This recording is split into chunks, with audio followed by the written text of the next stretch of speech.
Карательная психиатрия – подлое и сильное оружие антидемократических режимов в борьбе с инакомыслящими.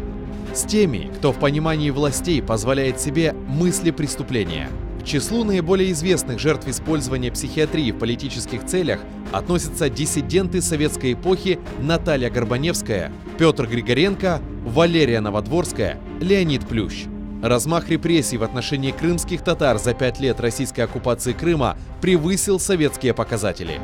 Через унизительную процедуру психиатрической экспертизы сегодня проходит большая часть крымских политзаключенных.